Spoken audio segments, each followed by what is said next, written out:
see you. How are you? How are you doing? Fine. Good. Are you all right? Oh, doing fine. And especially meeting you. Yes. It's really, Nice to see you. it's really my pleasure. Yeah. We are these.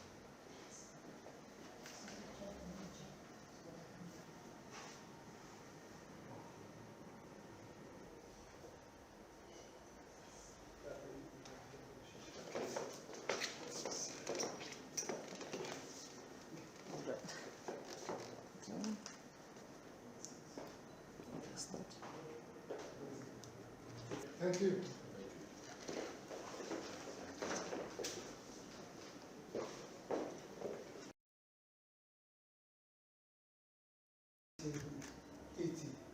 Wow. How old are you? In the delegation of my president who attended, Right. and there was the ordinary son. Then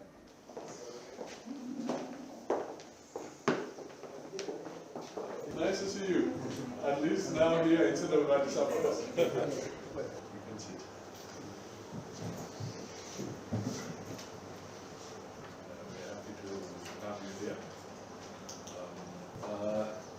This is Mr. Mudu. He's the Director for Office Foreign Affairs. Karande is also a legal advisor. I was laughing because we need to know it here. of course the ambassador, Kenya.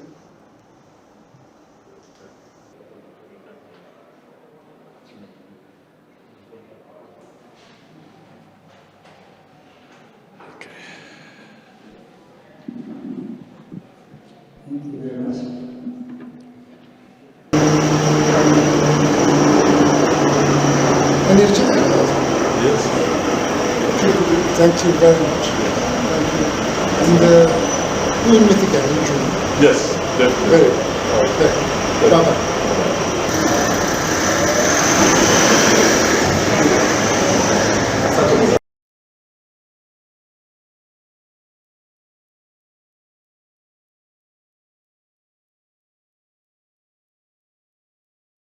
Honorable Minister, the Joint Commission for Cooperation has been agreed to be held in Nairobi this year, providing a platform to explore opportunities for enhancing bilateral trade and economic cooperation. Key areas of cooperation highlighted include trade and investments, agriculture, tourism, education, and energy. This meeting will actually take place in the third week of June this year.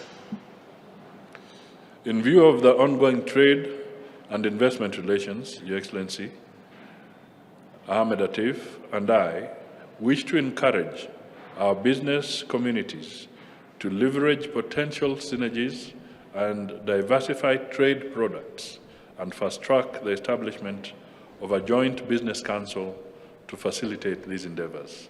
Finally, this visit marks a significant milestone in the bilateral relations between Kenya and Algeria and sets the stage for even closer cooperation in the years to come.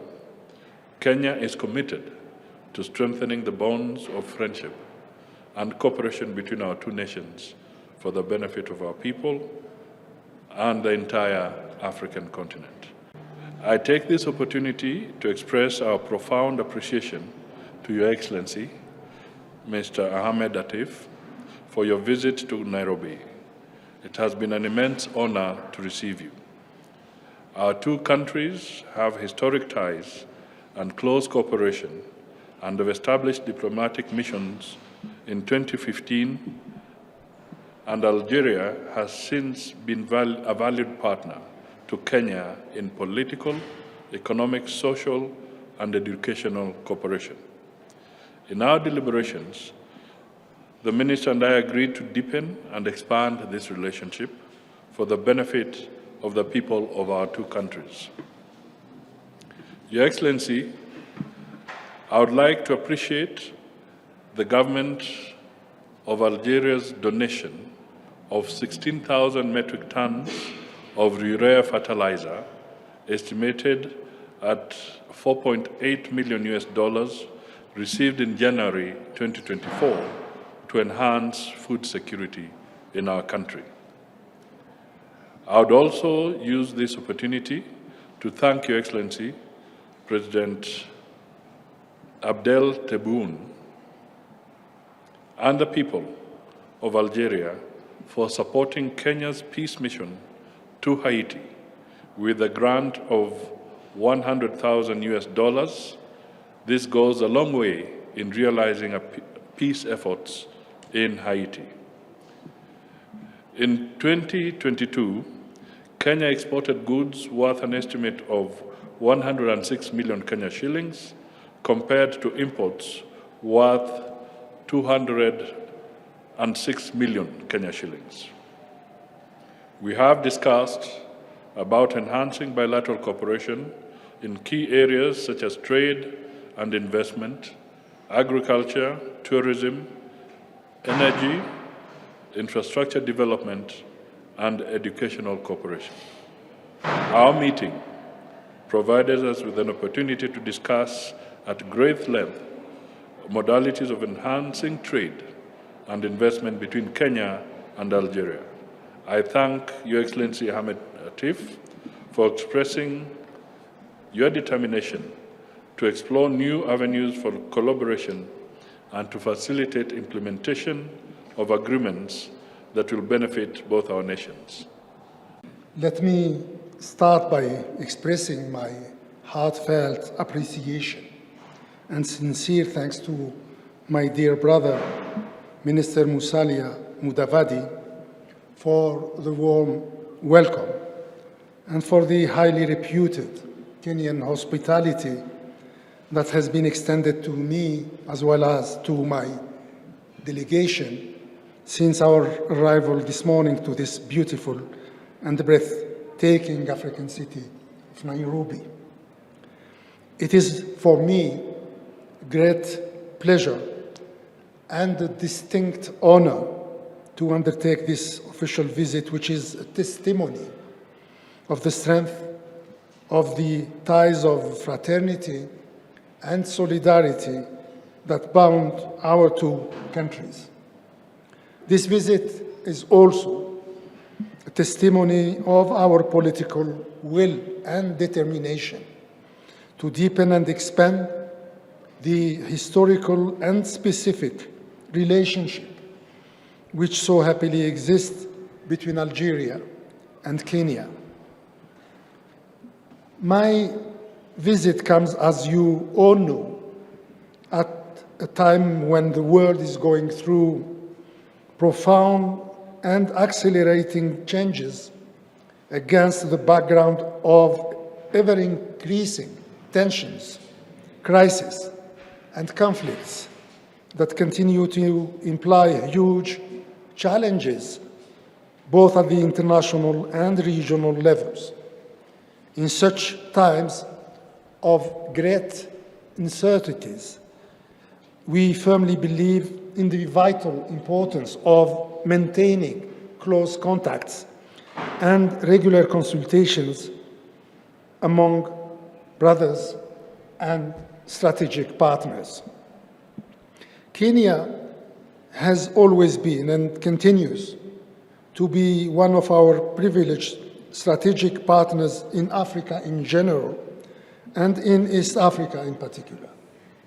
Together we have assumed great responsibilities and fulfilled remarkable roles in support of the political unity and the economic integration of Africa, based on our shared values and principles, as well as on our firm commitment to the ideals of Pan-Africanism.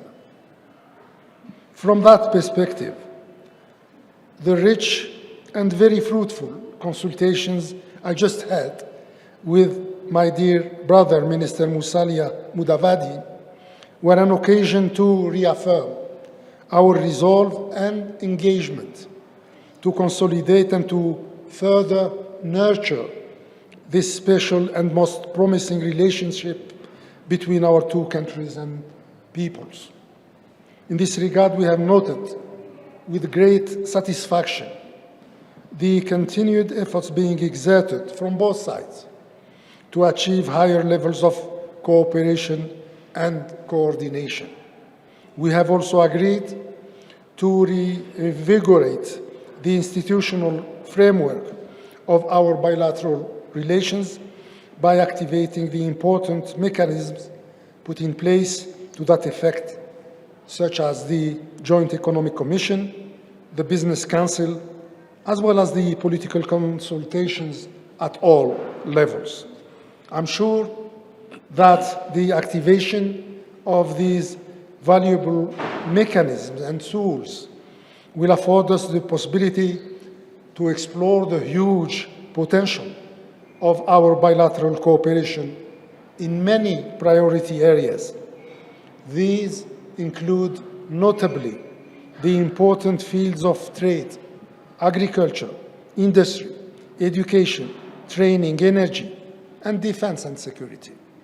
For each and every one of these fields, we have either programs of cooperation that are ongoing to the satisfaction of both sides, or promising projects that we both look forward to materialize and implement in the very near future. Having said that, our satisfaction at the pace and content of our bilateral relations is faced with a strong concern at the fast deterioration of the surrounding regional and international environment. We have thoroughly reviewed the situation in the occupied Palestinian territories, including the genocide being committed against the Palestinian people in Gaza. We have also discussed and exchanged views about peace and security issues in Africa, including those pertaining to our respective regions, East Africa and the Sahelo-Saharan regions. I reiterated to my dear brother Algeria's admiration and full support for Kenya's stabilizing role at the sub-regional and continental level, as well as beyond our continent in leading the UN peace mission in Haiti. From its position in the Security Council, Algeria will spare no effort in voicing and defending African concerns and African priorities, including those of this particular region, of those of Kenya more precisely. You know, my brother, that you can count on us, as we did count on you when Kenya was in the same position a year ago. However, the state of almost complete paralysis that the Security Council is experiencing nowadays have proven once again the imperative need for us to seek and to implement African solutions to African problems. There is no doubt that this situation brings to the fore the urgent and most compelling imperative of empowering our continental organization, the African Union, so that Africa can finally shape its destiny by its own and promote internal healing by tapping into its huge potential in terms of ideas and resources, notably human resources. These challenges are of huge magnitude. The international environment is far from being conducive to an era of world cooperation based on interdependence, understanding, trust, and confidence. This adverse reality must strengthen our resolve, uplift our shared political will, and reinforce our common determination to rise to the level of the ambitions and aspirations that the founding fathers have put not only on the shoulders of their generation, but also on the shoulders of the African generations to come. Thank you very much for your attention. Thank you.